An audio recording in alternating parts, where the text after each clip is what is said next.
Mm-hmm. Well, because, my dad, I don't think he felt that he could really teach me a whole lot, right? Because he didn't go to college, and he was doing manual labor all his life. I love him. He had the, I don't know, he had the purest heart. He would do anything for you. Right. In fact, when I had my retinal detachment, he actually offered to give me his eyes. He said, if my eyes weren't going to work, he said, you could have mine. I said, Dad, I don't need to do that. I'm going to be just fine, but I thank you so much. I love you for that, But I mean, that's the kind of guy he was. He would be willing to go blind the rest of his life so I could have sight. I mean, that's the ultimate in my mind. But anyway, but he would give you the shirt off his back. I love that guy. My mom's the same way. They're two of the same kind. They might do so much for you. So it's pretty cool. Did they do a lot for the church, like mission work or something? No, they were called to do that, but they ended up just being involved in the church, not really going anywhere. But they had considered it. I heard that somewhere along the line. Anyway. I have a picture of them like both working on a fan, like the fan was on the floor or something, and I just had a black and white picture of them. Like, looks like they were both working on like a project together. Yeah, because so Mom and I it was time to move, to find a new place to live for whatever reason. And so we would move in and they would be there right with us, saying, oh, this needs help, that needs help, whatever. And they just start doing things, And that was probably what you saw. So, we can put this fan up here. We'll put That's this cool. And they just start doing stuff. It was awesome. Now, the one unfortunate part is too, that's how we got all the eclectic furniture.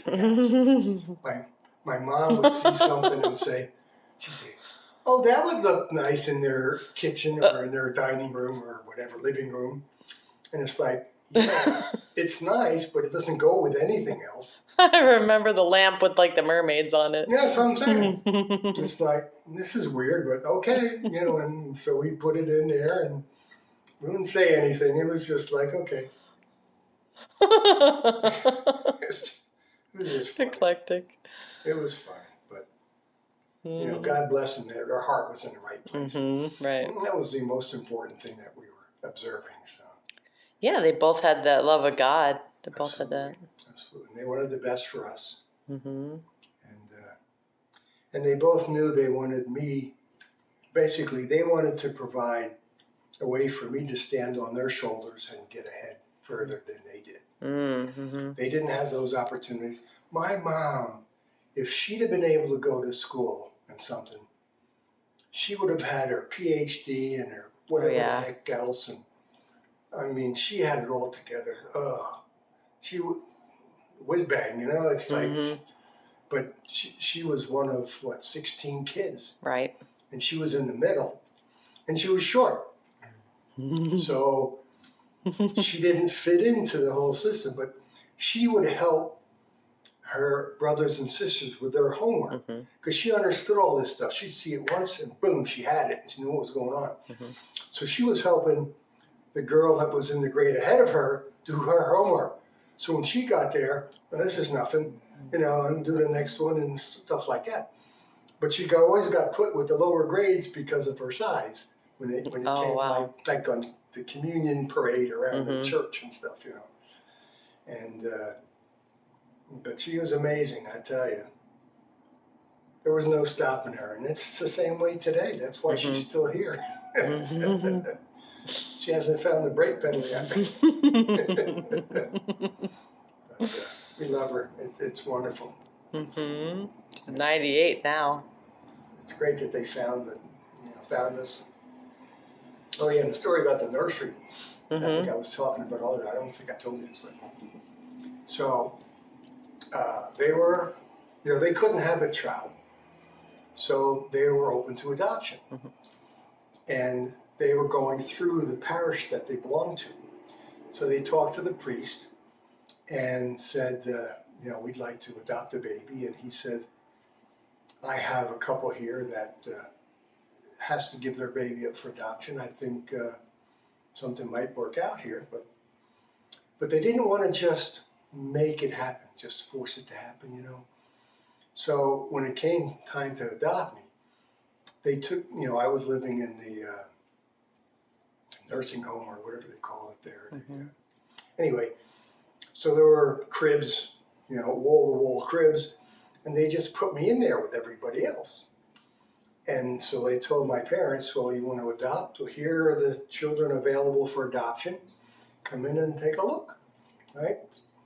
And so they went in and they looked around, and my mom says, oh, look at this lovely little girl, and picked the girl up and says, oh, I'd love to take her home. And then my dad came up to me and says, oh, this is the one I want. He says, I got my boy. He says, if you want your girl, take a girl, but I'm taking my boy. And she said, well, okay, if you have your boy, then I'm going to put the girl back down, and we'll just take the boy. And turns out I was the one that the pastor was actually, was hoping that they would pick.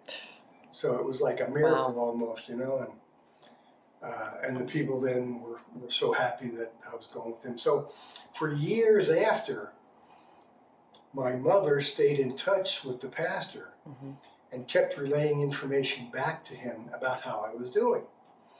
Because it's not that my parents didn't want me. It's that I was born out of wedlock, and their parents wouldn't let them.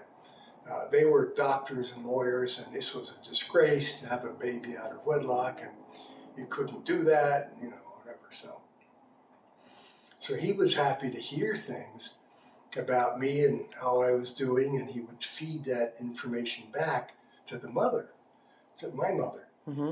And and I don't know how long that went on, but I'm pretty sure it went on till I was in my teenage years, so, which was very cool. So anyway, but my mom, she would fight for me to do well, and she knew I had it in me to do well.